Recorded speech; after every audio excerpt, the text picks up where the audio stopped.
ويكس شغال مع المافيا وبيقول قبل ما اتكلم انا محتاج اسجل كل اللي هقوله. والظابط بيقول له انت جاي بعد ما عملت جرائم القتل والخطف عاوز تبقى شاهد تبع الحكومه؟ قال له انا جاي اقول كل اللي اعرفه عن شغل المافيا. احنا دلوقتي سنه 1975 في جنوب بوسطن. تشارلي كان بيتخانق مع واحد وعاوز يقابل جيمي، لكن جيمي خرج وخلص الحوار ده. وجون دلوقتي شغال مع الشرطه بيسال اخو جيمي عن جيمي، فاخوه بيقول له انت بتلف وتدور عشان تعرف اخبار عن جيمي والعصابه بتاعته، بس انا ما اعرفش حاجه عنهم، كل واحد اللي بيعمله هو حر فيه. وهنا اخو جيمي بيقول ان في ست عجوزه ماتت اسمها بيري، ومفيش حد عارف ان هي ماتت غير بعد اسبوعين، ولما فتحوا الباب عليها لقوا القطه اكلتها. دلوقتي اخو جيمي قابل جون وبيقول له انا عرفت انك شغال مع الشرطه، معاك دقيقتين تقول لي فيهم على اللي انت عاوزه. فجون بيقول له عندي معلومه اكيده ان جينارو عاوز يقتلك. وجيمي بيقول له انت بتقول لي كده علشان عاوزني اشتغل مع الشرطه؟ جون بيقول له لا، عاوزك تساعدني وانا اساعدك بعيد عن الشرطه خالص، وكل اللي انا عاوزه ان اتخلص من المافيا اللي موجوده في بوسطن، وانت كمان يا جيمي من مصلحتك ما يكونش في مافيا تانية موجوده. وجيمي بيقول له الدقيقتين خلصوا، خد العربيه ومشي. وهنا مارتينارو راح الشرطه عشان يتحقق معاه، والظابط بيقول له انت الراجل الاول في عصابه وينتر هيل، وانت قتلت اكتر من 20 واحد. وهو قال له ده صح، انا اللي كنت بعمل كل الجرائم اللي كانت بتحصل. والظابط بيقول له ليه كان في مشاكل بين انجولو ووينتر هيل؟ بيقول له عشان كل واحد فيهم عاوز يسيطر على المنطقه، وانجولو كان عاوز يسيطر على كل الشغل الشمال اللي موجود، بس كل اللي هو عمله ده كان النتيجه بتاعته ان هو اتقتل. وهنا جيمي راح لتومي وفهمه ان هم رايحين مشوار، لكن جيمي اخده في مكان بعيد وقتله علشان هو كان عاوز يتخلص منه. ودلوقتي جيمي وافق على عرض جون وهيشتغل معاه، بس على شرط بان ما يحصلش اي حاجه وحشه لعيلته ولا لاصحابه ولا لاي حد من شركاته، ولو حصل غير كده هيعتبره خيانه. ورد جون عليه بانه موافق على كل شروطه، وقال له مفيش حد هيجي جنبك طول ما انت بتساعدنا نمسك المافيا. بس جون كان عنده شرط وحيد لجيمي بانه ما يقتلش حد خالص. هنا جون كان بيتعشى مع مراته وهي كانت مستغربه من التغير اللي حصل ليه، وبتقول له انت خلاص اتغيرت وبقيت بتجيب البدل من الغاليه، وانت ما كنتش متعود تجيب الحاجات دي، وكمان انت اشتريت ساعه من الذهب زي رجال الاعمال. وهو بيقول لها من غير كلام كتير انت بتلمحي على ايه؟ قالت له ان هي مستغربه انه بقى معاه فلوس كتير بعد ما عمل اتفاق مع جيمي، وهي شاكه ان جون شغال مع جيمي في الشغل الشمال من اللي هو بيعمله ده. وجون اتعصب جدا من كلامها وقال انه علاقته بجيمي بسبب ان هو بقى مخبر معاه، وده طبيعي انه يقابله ويكلمه في اي وقت، ومش معنى كده انه بقى شغال معاه في الشغل الشمال اللي بيعمله ده. دلوقتي جيمي قال لستيف ان هو اتفق يشتغل مع الشرطه، واستغرب ستيف وبيقول له انت عاوز تبقى مخبر يا جيمي؟ قال له لا طبعا مش مخبر، بس انا شايف انها فرصه كويسه اننا نشتغل مع الشرطه وهنعرف نستغلهم، وعلى الاقل هنكون عارفين بيفكروا ازاي، وساعتها هنعرف نشتغل براحتنا وهنخلص من اخصامنا والشرطه هتحمينا. ستيف قال له خلاص احنا نجرب ونشوف هتمشي ازاي.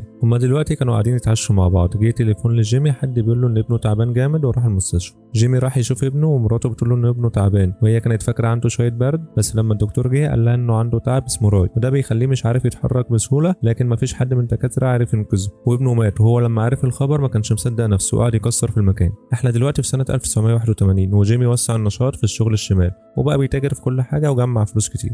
هنا عربية الشرطة وقفت جيمي واللي معاه، وجيمي بيقول له أنا كنت ماشي على سرعة 50 والمفروض أمشي على سرعة 40، فأنت كده عاوز تحكم عليا بالمؤبد ولا أنت عاوز إيه؟ واللي مع جيمي بيقول له امشي من هنا بدل ما أنت عامل لنا قلق كده، وشتمه وخلاه يسكت، وعرف إن الضابط ده موقفه مخصوص علشان حاجة تانية. وفعلا الظابط قال له انه جاي من طرف انجولو، وبيقول له في رجاله من بتوع ضربوا امبارح لحد ما ماتوا بسبب جيمي وده مش هينفع معاه، وبيعرفه انه لو اتسبب في مشاكل تاني هو مش هيسكت. واللي مع جيمي كان عاوز يضربه وبيقول له انا مش هيهمني البدله بتاعت الشرطه اللي انت لابسها دي، وبرضه جيمي خلاه يسكت. وجيمي قال للظابط انه لو حاول يوقفه تاني او يكلمه بسبب نفس الموضوع هيموته، وسابه ومشي. هنا الظابط بيتخانق مع جون وبيقول له احنا سالنا كتير مع جيمي، هو المستفيد واحنا ما استفدناش منه بحاجه. هو فكر يحط جهاز مراقبه عند زعيم مافيا اسمه انجولو علشان يبقى عارف كل تحركاته بيعمل ايه، وكمان عاوز يعرف المقر بتاعه فين علشان هو عاوز ادله يعرف يقدمها ضده، واداله اسبوعين يعمل كده وسابه ومشي. وفعلا جون راح لجيمي وطلب منه يعرف مكان انجولو ويحط له جهاز المراقبه، وقال له يعمل كده في اقرب فرصه، ولو ما عرفتش تعمل كده انا مش هعرف احميك. رد عليه جيمي قال له بكره قبل ما تروح الشغل وانت بتفتح عربيتك هتلاقي ظرف انا سايبه لك هديه. وفعلا خد الظرف وفتحه لقى عنوان انجولو بالتفسير وكمان صور ليه ولمكان عيلته. وجون بيقول من غير جيمي ما كناش هنوصل للمعلومات دي. وهنا الشرطه كانت عاوزه تخلي جون ينهي الاتفاق مع جيمي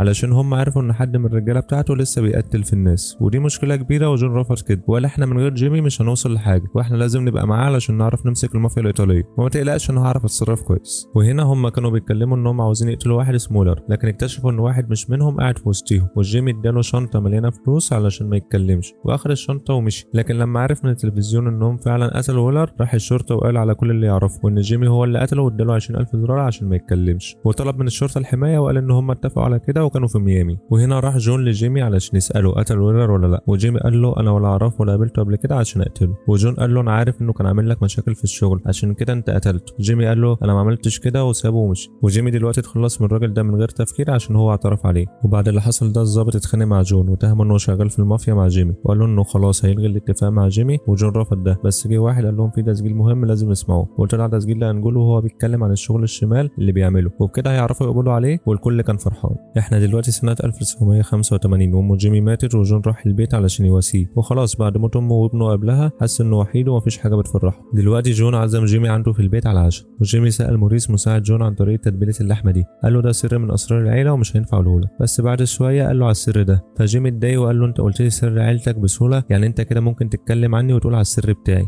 وموريس استغرب وبيقول له انت بتقول ايه، دي حاجه تافهه وانت كده بتكبر الحوار على الفاضي. رد جيمي وقال له الكلام التافه ده خلاني اتسكن قبل كده، والكلام التافه ده برضه ممكن يخليني اقتلك وانا مش هتردد في ده. وموريس استغرب جدا وكان خايف. وبعد كده ضحك جيمي وبيقول له في ايه يا عم، انا كنت بهزر معاك عشان افك القعده كده شويه. وهنا راح جون لبيلي اخو جيمي وبيقول له انا جيت لك علشان في مشكله كبيره ومفيش حد تاني اروح له غيرك، وعارف انك مش عاوز تدخل نفسك باللي بيعمله جيمي. فقطعه بيلي وبيقول له طب ما انت عارف كده جيت ليه. وبيقول جون ان نائب العام الجديد بيشك في جيمي وكمان بيشك فيك يا بيلي، وده هيسبب لنا مشكله كبيره. عاوزك تاثر عليه عشان يفهم ان جيمي بيساعدنا مش اكتر، وانت كلمتك مسموعه هنا في بوسطن، ومش عاوزك تساعدني انا عاوزك تساعد اخوك. ورد عليه بيلي وبيقول له لو دخلت مكتبي مره تانية وطلبت مني نفس الطلب هخليك تكره اليوم اللي انت اشتغلت فيه في الشرطه. ومشي جوني وهو متضايق. وهنا جيمي في المينا بيطلع شحنه مسدسات لايرلندا، لكن مفيش يومين وموضوع المركب اتكشف، واستغرب جيمي وما يعرفش مين اللي سرب الخبر ده. وهنا جون عارف ان موضوع شحنه المسدسات ده اتعرف عن طريق مكافحه الممنوعات والجمارك. وجون دلوقتي بيتكلم مع المساعد بتاعه وبيقول له بسبب اللي حصل ده وبيع جيمي الممنوعات بطريقه كبيره احنا متورطين معاه، وبكده ممكن يحاسبونا كأننا مجرمين زيه. واتضايق المساعد جدا من اللي سمعه وسابه ومشي. وهنا جيمي متضايق من ستيفي وبيقول له ازاي بتحب واحده اصغر منك كتير، دي ناقص تقول لك يا بابا، وكمان دي مدمنه واللي زي دي اكيد هتقول على سرنا. دي صاحبه ستيفي كانت راجعه من اسم الشرطه وركبت العربيه مع ستيفي وجيمي. وجيمي بيسالها حصل معاها ايه في السجن، قالت له انهم كانوا عاوزين يعرفوا هي بتبيع الممنوعات ولا بتشربها بس، وكانوا بيشوفوا العلاقه اللي بينا ايه، لكن انا قلت لهم ما اعرفش حد فيكم وعرفت بيكم بس انكم بتيجوا تسهروا عندي في الكباريه.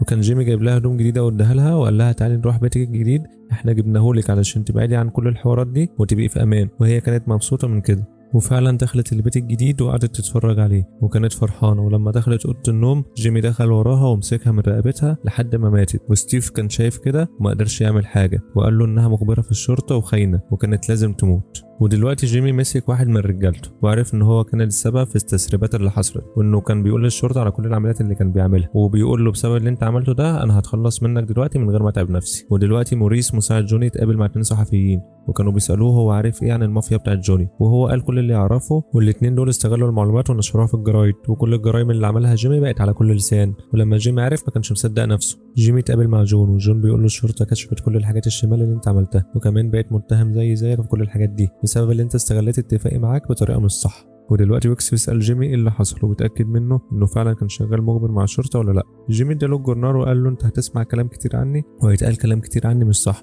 زي ما تقول كده هيبقى كله كذب. وقال له انت تعرفني كويس فما تصدقش عني اي حاجه. وعرفوا ان هم ما التزموش معاه بالاتفاق، وكمان هم كانوا بياخدوا منه فلوس كتير علشان هم كانوا بيستفيدوا من الشغل اللي بيعمله ده. وقال له ان موريس اخد منه رشوه كتير بس برضه قال على السر بتاعه والدنيا كلها عرفت بيه. هو انا لو مخبر فعلا كنت هدفع فلوس، هو في مخبر بيدفع فلوس للشرطه؟ وويكس سمع منه كلام وما ردش عليه. وفعلا الشرطه راحت قبضت على جون بسبب اتفاقه مع جيمي، وكمان راحوا قبضوا على فليمي مساعد جيمي. وجيمي كلم اخوه بيلي وبيقول له انه ممكن ما يشوفوش تاني لمده طويله، ورد عليه بيلي وقال له اهم حاجه انه يخلي باله من نفسه. وفعلا مشي جيمي سنه 1995 وما رجعش تاني بوسطن، لكن في ناس شافوه في اماكن مختلفه في بلاد تانية. وويكس اتحكم عليه حكم مخفف بالسجن 5 سنين بس عشان هو اعترف على جيمي، وكمان اتحكم حكم مخفف على مارتينارو بالسجن 12 سنه. وبيلي اخو جيمي ساب منصبه ومشي واشتغل معيد في جامعه مانشستر. هو عمل كده علشان اجبروه على الاستقاله. واختار جون بانه ما يعترفش على جيمي علشان جون صاحب جيمي اصلا من وهم صغيرين، وهو كان واخد عهد على نفسه انه ما يخونش جيمي وما يسلموش للشرطه، وهو لو كان عاوز يسلمه للشرطه كان عمل كده من زمان. وعلشان كده راح جون لجيمي واقنعه بالاتفاق ده، بس جيمي استغل الاتفاق بطريقه مش صح اتسببت في اللي حصل ده كله، واتحكم عليه بالسجن 40 سنه. لكن بقى سنه 2011 تم اعتقال جيمي في امريكا واتحكم عليه بالسجن المؤبد بعد ما كان بقاله 12 سنه هربان ولف بلاد كتير وتخلى عن كل عيلته. ده كان ملخص فيلم بلاك ماس. الفيلم نزل سنة 2015 من بطولة جوني ديب، وهنا عامل ميك اب مغير من شكله تماما لدرجة اللي انت ممكن ما تاخدش بالك ان هو جوني ديب، وهو من نوعية افلام الجريمة والاثارة. ولو انت بتحب افلام المافيا والعصابات زي ذا جاد فازر فالفيلم ده هيعجبك. ولو عاوز فيلم بيتكلم عن المافيا وفي نفس الوقت فيه شوية رومانسية فموجود على القناة ملخص فيلم 365 يوم بالاجزاء بتاعته. ولو عجبك ملخص الفيلم عرفنا في التعليقات، ولو عاوزنا نعمل لك ملخصات تاني عن افلام المافيا قول لنا برضه في التعليقات، واعمل اشتراك في القناة علشان تشوف كل الملخصات الجديدة، وفعل الجرس واعمل اللايك الحلو لو عجبك الفيديو. حبيب قلبي واحلى سلام عليك يا بشواتي.